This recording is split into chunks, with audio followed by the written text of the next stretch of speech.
I have a lot of time and a lot of sympathy for barristers, and I see young, newly qualified barristers especially complaining and giving out a lot about how difficult life is, and you see, without too much looking around, the attrition rate in the barrister game. In other words, you get an awful lot of young people qualifying, not so much, or not necessarily young people, but a lot of people qualifying with a lot of idealism and thoughts about justice and fairness and equity and so on, which is fair enough, and become barristers. They do the relevant course and they're called to the bar, and then they find it difficult going, very difficult going, because they need to be instructed by solicitors, they need to get experience, and it's a chicken and egg situation. It's hard to get experience if you don't get instructions, and it's hard to get instructions if you don't have experience. I understand that, I accept all that, but a lot of them fail to recognise at the outset that they are going to be self-employed persons from day one. In other words, once they have done their deviling and are on their own, as it were, they will be self-employed individuals, sole traders on their own account. And a lot of them are good at this, but many of them are not good at all. Many of them make fatal mistakes in relation to being sole practitioners and in relation to being small businesses. And they are essentially sole practitioners, small business owners. They're the business, but they need to look after their clients. Who are their clients? Well, barrister's clients is essentially the instructing solicitor. So barrister, in order to get work, must be instructed by a solicitor. So that can be very, very difficult.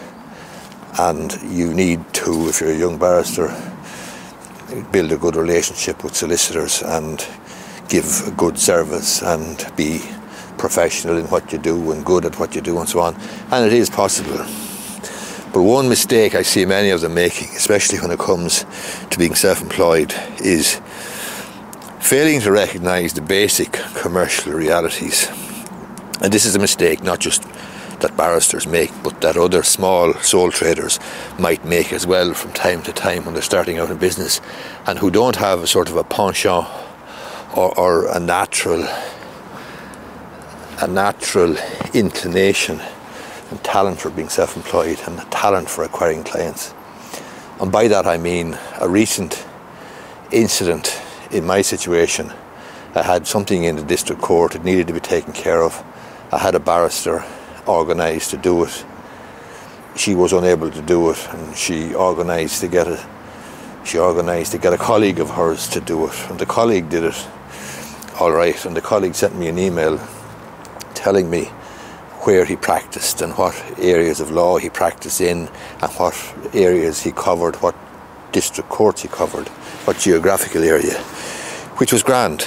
So the thing went into the district court and the barrister did his thing and he got what we were looking for. But when I got the bill, it was an absolute haymaker of a bill. It was way over the top, quite frankly. And I know from instructing many barristers what it should have cost. And it was over the top. Nevertheless, I just took it on the chin, chewed hard, swallowed, and sent off the money to him. But when I sent the money to him, I just sent him an email confirming that I had discharged his fee, and he sent me a fee note, say, on a Monday. I discharged the fee note, discharged it on the Tuesday or the Wednesday, and I sent him an email just confirming that I had discharged it. And I never got so much as an acknowledgement. Not a thank you, not thanks very much, not thanks for the prompt payment, not thanks for the payment, nothing, not a dicky bird. I haven't heard from that barrister since.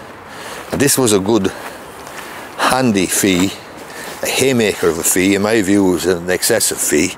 Nevertheless, I swallowed hard and sent it. And yet, the fool didn't even have the courtesy or the common sense to actually send me an email saying, thanks a lot, I appreciate the prompt payment, or whatever. So I'll never instruct that barrister again. Now, because there's plenty of barristers, and there's barristers who are thankful of the work and who will go over and above and charge reasonable fees and acknowledge your prompt payment and thank you for it and are genuinely grateful for the work. But I'll never instruct this barrister again. And the simple point I'm making is that no matter what profession you're in, whether you're a barrister or a plumber or an electrician or whatever, you must look after your clients. And in the case of a barrister, your client is solicitors generally. And at the very least, you need some bit of class and some standard operating procedure as to dealing with your clients, your solicitors, and acknowledging payment and sending emails and dealing with matters promptly and so on. So a great deal of time for barristers, a great deal of time for anybody trying to make a living on their own account. I've done it myself since I was 23, and that's 37, 38 years now. I have plenty of time for people like that, but they must help themselves as well. And there's a lesson there in that particular incident for other barristers and indeed for plumbers or electricians or anybody trying to make a living as a sole trader, sole practitioner or professional. Hope you find this video useful. If you do, I'd appreciate if you hit the old like button down below, smash it if you like, and you may be interested in subscribing to my YouTube channel. Thanks a lot.